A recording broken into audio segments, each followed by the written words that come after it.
With no further delay, since I'm a Northern European, I am critically watching the time, more or less. I would like to welcome you to now the first scientific lectures of this meeting on the new gram-negative challenges. And I believe that this will be quite interesting talks we will experience. The first speaker will be Tim Walsh, and he's marked as from the UK, but I know that he's presently being more in Tasmania than in the UK. So, Tim, very welcome. Good evening. Firstly, I would like to thank the organisers for inviting me to speak, particularly in this opening session. It's a great privilege and a great honour.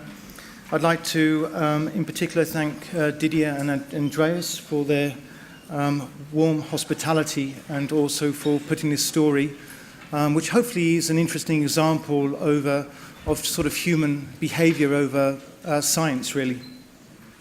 So I've got about 12 minutes. Really, to just talk to you about NDM, and my remit's going to be a threat to patients. I would like to just say that tomorrow morning, both John and I will be doing a session, sort of an open forum, if you like, tomorrow on this, where I, for one, will be very controversial and highly political. And at the moment, I'm just going to toe the line and tell you the problem as it is. But before I begin, too, Didier's already alluded to the fact that I grew up in Tasmania. But it's important that I say this from the beginning, and I also said this in a meeting in Annecy, is that my wife is Dutch, one of my daughters is Chinese, and my son is going out with a Hungarian, and therefore I see myself as a global citizen, okay? Just bear that in mind, it's important. So if we have a look at the NDM and where it is now, you will see, in fact, that the red dots are almost exclusively linked to India. And in fact, you can trace it back. Not all of the cases, but most certainly. There's about 32 cases now in Canada, and there's 10 cases in the USA.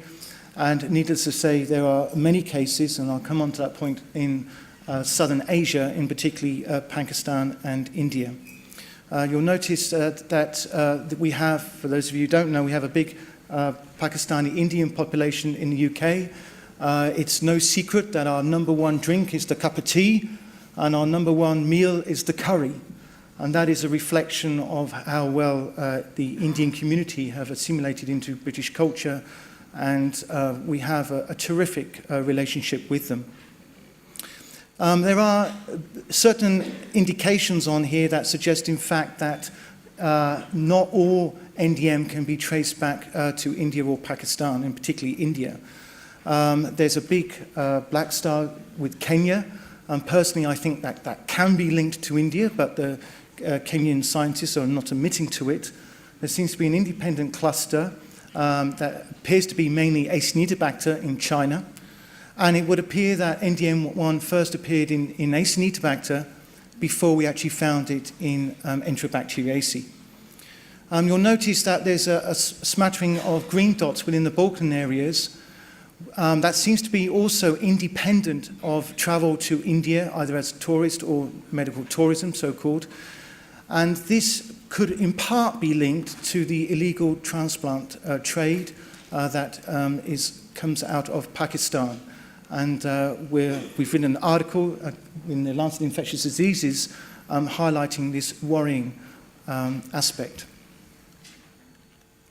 So in terms of symptoms, it's rather typical of any sort of E. coli, Klebsiella gram-negative infection. And we have asymptomatic colonization. And in fact, we have there's patients, for instance, in Canada, where they can isolate NDM-positive bacteria from the urine and then go back there months later, and the organism will still be there. The reason, or what I'd like to highlight really, is the UTIs, because these organisms do not just confer resistance to carbapenems.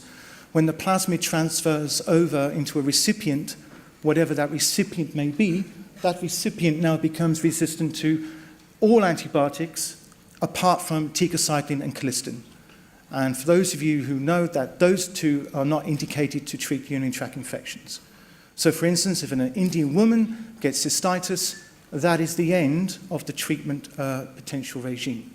It's a very worrying fact. So this is kind of where the madness all started, really, way back on August the 12th last year. And this is the publication that we obviously came out with at that time. We've actually had a press release about a day before. And I'll just kind of bring your attention to these MIC values, although they look quite low, that these are actually resistant bacteria. And again, the point I made earlier on is that tetracycline and colistin are the only ones that are sensitive or active against NDM-positive bacteria. When this was picked up by the Indian media, and particularly the Indian officials, two things sprung to mind as to why they objected so strongly to this article. Firstly was medical tourism. And I would invite you to go back and read this article because we don't mention medical tourism. There was a newspaper cutting in the Telegraph that suggested that the NHS could save itself millions and indeed billions of pounds by sending UK citizens to India for corrective surgery. On the basis of our findings, we did not advise this. We advised against this. The other thing too is the naming of the gene, NDM. And NDM stands for New Delhi metallo-beta-lactamase. There are other genes that have been named after cities, São Paulo metallo, by me, for instance, São Paulo metallo-beta-lactamase. The Brazilians weren't up in arms about that. We called one GIM, which stands for German imipenemase. And the reason why we called it GIM, it was actually isolated from Dusseldorf. We didn't want to call it dim or dumb for politically kind of correct reasons. And so therefore we went for the sort of politically correct option and called it GIM. And so therefore we have a historical perspective in terms of actually naming these resistant genes or enzymes. The decision finally rests with a group of Americans who are custodians of this and oversee this, and they sort of do work for the American Society of Microbiology, and they run a website called Leahy, and they're the final ones who agreed to the naming. And on behalf of all the authors and all the scientists who work on NDM, let me just reassure you that we are not going to change the name. And the reason why we will not change the name will be evident at towards the end of my talk. So before this madness all took place, in fact, there were several publications that came out, not least that there was this interesting study on dissemination of NDM1 in an Indian hospital, and therefore this actually predated our paper by several months. And in fact, in the back of that, they actually do mention medical tourism. Nothing was said. You know, it didn't hit the headlines. Why it didn't hit the headlines? It's probably because we published in the Lancet Infectious Diseases, therefore giving it some high degree indeed of international credibility. It was picked up by the British news, and therefore the ripple effect just went out. I just want to draw your attention to this study by basically SMART that has just been published, whereby they found NDM in 7 hospitals in India out of the 8. And also, just to reiterate the point I made earlier on, is that these bacteria with NDM1 will stay around for a very long period in time. Very quickly, I'm just going to go through a case of what I call Mr. C. And this is a case history that's only a few months old. He was a 40-plus-year-old male. He wanted to visit India to get a religious experience. There was a big Hindu meeting, I think in the northern part of India, that's where about 18 million people gather. He got burnt, I think, as part of the ritual. I think he got too close to a candle. And to put out the flames, he got dipped into a river. He was admitted to a hospital in Mumbai. He ran out of money because it was a private hospital. So his friend flew him into London. His daughter immediately met him in London, took him straight back to Frenchay, and within 2 hours he had his arm amputated. And from the culture's wound infection, we grew NDM positive, Klebsiella pneumoniae, Enterobacter colaci, and perhaps worrying Vibrio cholera. And remarkably, he was given colistin, high-dose colistin, and survived. This document that was brought out 10 years ago to the great credit of the WHO really set the scene for what countries should be doing. And there were some countries that really took this to heart, many in Europe and particularly in Scandinavia, and spent billions in trying to get their health systems keen to trying to lower antimicrobial resistance. The one failing of this document, and that there was actually no link between sanitation and antibiotic resistance. And as you'll see in a minute, that is just so important. And in fact, with the press release day of the WHO on antibiotic resistance on the 7th of April, there was only a scant mention of that, and I think that's a challenge to the WHO to take sanitation and its link with antibiotic resistance far more seriously. One of the problems in publishing this paper was what happened, or the great shame was what happened to our India colleagues. We had as many Indian and Pakistani colleagues on that paper as we did other international authors. And one of the things that transpired was that the Indian government basically sort of stipulated, laid into them, if you like, and accused them of all sorts of things. And then basically the Indian media took up on that, and then these people were hounded. And if you went back and watched YouTube footage of the actual interviews with my Indian co-authors, I think you would be shocked and dismayed in the way in which they were treated. Some were put in prison only for a short period of time. All were treated with threatened with their livelihood, so much so that they refused to work with us again. Not because they didn't want to, but simply because they were told not to. And to the great credit of the Lancet and Lancet Infectious Diseases, when you publish a paper, we make absolutely sure you get signatures to make sure that everybody has read the paper and agree with its content and presentation. So this is one thing that was published, for instance, in the Hindu. He said some interpretations were worked into the report without his knowledge. Well, we got their signature at the 11th hour, 59th minute to make absolutely sure that they agreed with the presentation and the content of the paper. And so therefore they can't say these sorts of things. But because of the pressure they were put under by the Indian government, Indian officials, Indian surgeons, and therefore the media, they felt they had to say that. So this is our environmental paper that was published just a few months ago. And just two things really from this. First of all is that you will notice the authorship here. There's no Indians at all. There's just a group in the UK. And the reason for that is very simply is because we invited them to be part of this, but they refused to. So what we did was we employed a group of journalists who got in contact with some Indian scientists who took the samples for us.